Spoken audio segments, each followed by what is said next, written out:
ഹുറൂഫുൽ ജൗഫ്, ഹുറൂഫുൽ ജൗഫ് വായയുടെ ഉൾഭാഗത്ത് നിന്ന് വരുന്ന അക്ഷരങ്ങൾ, മദ്ദിയായ അക്ഷരങ്ങളാണ് നമ്മൾ പഠിക്കുന്നത്. നമുക്ക് മനസ്സിലാക്കാം ഏതൊക്കെയാണ്.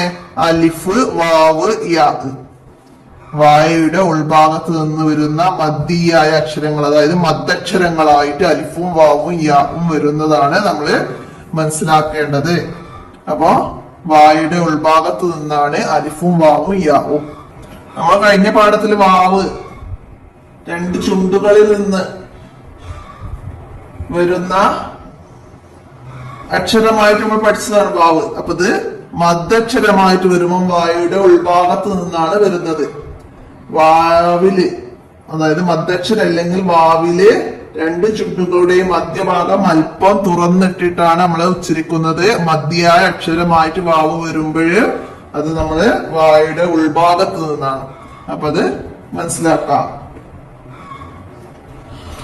നമുക്ക് അലിഫും വാവും യാവും എന്നീ അക്ഷരങ്ങൾ വരുന്ന 4 പദങ്ങൾ വീതം പാഠഭാഗത്ത് നിന്ന് കണ്ടുപിടിക്കണം.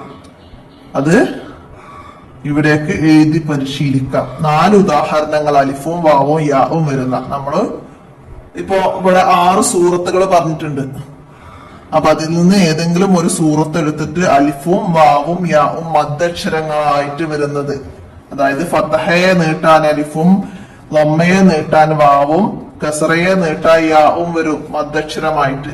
അപ്പൊ അതിനുള്ള ഉദാഹരണങ്ങൾ ഖുറാനില് നോക്കിയിട്ട് 4 ഉദാഹരണങ്ങൾ വീതം എഴുതുക. ഓരോ ഉദാഹരണങ്ങൾ ഞാൻ ഇവിടെ കാണിച്ചു തരാം. ബാക്കിയൊക്കെ നിങ്ങള് പാഠബുക്കിൽ നോക്കിയിട്ട് എഴുതണം. ഖുറാനിൽ നോക്കിയിട്ട് നിങ്ങൾ കണ്ടെത്തിയിട്ട് എഴുതണം. സൂറത്തുൽ മുസമ്മിൽ എടുത്തിട്ടുണ്ട്. അപ്പൊ നമുക്കിവിടെ യാ അയ്യുഹൽ മുസമ്മിൽ. അപ്പൊ നമുക്കിവിടെ യാ എന്ന് യാഇനെ നീട്ടാൻ അലിഫ് വന്നിട്ടുണ്ട്. മനസ്സിലായോ? അപ്പൊ ഇവിടെ അലിഫ് വന്നതിനുള്ള ഒരു ഉദാഹരണമാക്കി നമുക്കത് മനസ്സിലാക്കാം. അടുത്തതാ ഇന്ന, ഇവിടെയും അലിഫ് വന്നിട്ടുണ്ട്. സക്കീല, കസ്റയെ നീട്ടായി യാ, നാ അലിഫ് കൊണ്ട് നീട്ടുന്നത്. അങ്ങനെ നമുക്ക് ഒരുപാട് ഉദാഹരണങ്ങള് ഖുറാനിൽ നോക്കിയാൽ കിട്ടും. ഇവിടെ തുവീല, തുവി വീ നീട്ടാന് കസറയെ നീട്ടായി യാ. കീലൻ, കീ കസറയെ നീട്ടാൻ യാ. യാ വരുന്നതിന് ഉദാഹരണങ്ങള് അങ്ങനെ എഴുതാം. വാവ് വന്നതിന്റെ ഉദാഹരണം യഖൂലൂന, യഖൂലൂന കൂ എന്ന ലൊമ്മയെ നീട്ടാനാണ് വാവ് വന്നിട്ടുള്ളത്. അപ്പൊ അത് വാവിനുള്ള ഒരു ഉദാഹരണമായിട്ട് എഴുതാം. ഇവിടെ മുക്കദ്ദിബീന, ബി എന്ന കസ്റയെ നീട്ടാൻ യാ വന്നതിന് ഒരു ഉദാഹരണം എഴുതാം. ഊലി, ഊ നമ്മയെ നീട്ടാൻ വാവ് വന്നിട്ടുണ്ട്. അപ്പൊ അത് അങ്ങനെ എഴുതാം.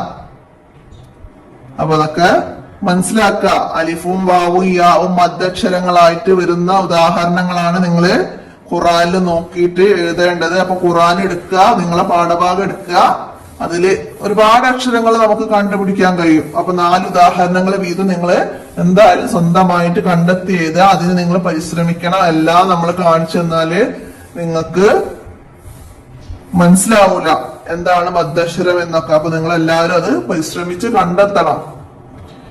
ഇനി പദങ്ങൾ എഴുതി പരിശീലിക്കാനാണ്. ഇവിടെ അതുപോലെ വാവും യാവും അലിഫും മദ്ദിയായ അക്ഷരങ്ങളായ വന്നത് നമുക്കിവിടെ ഉദാഹരണങ്ങൾ തന്നിട്ടുണ്ട്. അപ്പൊ അത് അതുപോലെ എഴുതി എങ്ങനെയാണ് അതിന്റെ എഴുത്ത് രീതി, ആകൃതി, എവിടെയൊക്കെയാണ് അത് ടച്ച് ചെയ്യേണ്ടത്, യാ വരുമ്പോ എങ്ങനെയാണ് എഴുതേണ്ടത് എന്നൊക്കെ മനസ്സിലാക്കിയിട്ട് വേണം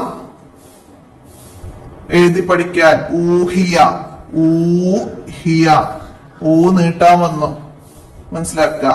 അടുത്ത യഹ്ദീ, ദീ എന്ന കസറയെ നീട്ടാ യാ വന്നു. അപ്പൊ അതിന്റെ എഴുത്ത് രീതി മനസ്സിലാക്കിയിട്ട് എഴുതാ. ഇൻസാനുൻ, സാ എന്ന് നീട്ടാ അലിഫ് വന്നു. അപ്പൊ അത് മനസ്സിലാക്കുക. യുഅ്മിനൂന, നൂന മനസ്സിലാക്കുക. പിന്നെ തുകദ്ദിബൂന, ദി ബൂ നീട്ടാന് വാവ് വന്നു. സമയന നാ എന്ന് നീട്ടാൻ അലിഫ് വന്നു. അപ്പൊ അതൊക്കെ മനസ്സിലാക്കിയിട്ട് വൃത്തിയിൽ എഴുതാം. ഇനി എന്താണ് നമുക്ക് പാഠഭാഗത്ത് നിന്ന് കണ്ടെത്തണം. റസൂലൻ, ലൊന്നു, വഷ്റബൂ, വക്കീല, മൻ, റാഖ്. അപ്പൊ ഇത്രയും വേർഡ്സുകൾ നമുക്ക് പാഠഭാഗത്തിൽ വരുന്നുണ്ട്. നമ്മൾക്ക് നോക്കി ഓതാൻ വന്ന സുഹൃത്തുക്കളില്ല, അതിൽ വരുന്നുണ്ട്. അപ്പൊ അതിൽ നോക്കിയിട്ട് ഈ വേർഡ്സുകളൊക്കെ നിങ്ങൾ പാഠഭാഗത്ത് നിന്ന് കണ്ടെത്താം. അടുത്തത് എന്താണ് നമുക്ക് വരുന്നത്? നമുക്ക് ശീലിക്കാം, ഗ്രഹിക്കാം. എന്താണ് ഇത്? വായിച്ച് മനസ്സിലാക്കിയിട്ട് നമുക്ക് അതുപോലെ ശീലമാക്കണം. എന്താണ്? ഏറ്റവും മനോഹരമായ ശബ്ദത്തിലും നിയമങ്ങൾ പാലിച്ച് സാവധാനവും ഖുർആൻ പാരായണം ചെയ്യുന്നവരെ അള്ളാഹുവിനും സല്ലല്ലാഹു അലൈഹി വസല്ലമ തങ്ങൾക്കും ഇഷ്ടമാണ്. അപ്പൊ ഇത് വായിച്ചത് മനസ്സിലാക്കുക, നമുക്ക് അതുപോലെ ശീലിക്കാം. ഏറ്റവും മധുരമായ ശബ്ദത്തില് നിയമങ്ങൾ പാലിച്ച്, തജ്വീദ് നിയമങ്ങളൊക്കെ പാലിച്ചിട്ട് വേണം ഖുർആൻ പാരായണം ചെയ്യാന്. അങ്ങനെ പാരായണം ചെയ്യുന്നവരെ അള്ളാഹുവിനും അള്ളാഹുവിന്റെ റസൂലിനും ഇഷ്ടമാണ് എന്ന് നമുക്ക് മനസ്സിലാക്കാം. പിന്നെ നമുക്കിവിടെ ഖുർആനിലെ ഒരു ആയത്ത് ദുആ ആയിട്ട് വന്നിട്ടുണ്ട്. എന്താണ്? റബ്ബനാ ആതിനാ ഫിദ്ദുന്യാ ഹസനതൻ വഫിൽ ആഖിറതി ഹസനതൻ വഖിനാ അദാബന്നാർ. അപ്പൊ എന്താണ്? നമുക്ക് ഓരോ പാഠഭാഗത്തിലും ഓരോ ദുആകൾ വരുന്നുണ്ട്. അപ്പൊ നമ്മളത് പഠിക്കുക, ജീവിതത്തിൽ പ്രാവർത്തികമാക്കുക. ഇതിന്റെ അർത്ഥം മനസ്സിലാക്കി പഠിക്കാനൊന്നുമില്ല, എന്നാലും ഞാന് പറയാം. എന്താണ്? ഞങ്ങളുടെ രക്ഷിതാവേ, ഞങ്ങൾക്ക് ഇഹലോകത്ത് നന്മ നൽകണമേ, പരലോകത്തും നന്മ നൽകണമേ, നരകശിക്ഷയിൽ നിന്ന് ഞങ്ങളെ രക്ഷിക്കണമേ എന്നാണ്. ഞങ്ങൾക്ക് ഇഹലോകത്തും പരലോകത്തും നന്മ നൽകണമേ, നരകശിക്ഷയിൽ നിന്ന് ഞങ്ങളെ രക്ഷിക്കണമേ എന്നാണ് ഇതിന്റെ അർത്ഥം. അപ്പൊ അത് ദുആ പഠിക്കുക, ജീവിതത്തില് പ്രാവർത്തികമാക്കുക. പിന്നെന്താണ്? മാസാന്ത മൂല്യം. ഇത് നമ്മള് ഈ പാഠഭാഗത്തിലെ വർക്കുകളൊക്കെ ചെയ്താല് നമുക്ക് ഉസ്താദ് നൽകുന്നതാണ്. അപ്പൊ അതൊക്കെ മനസ്സിലാക്കുക.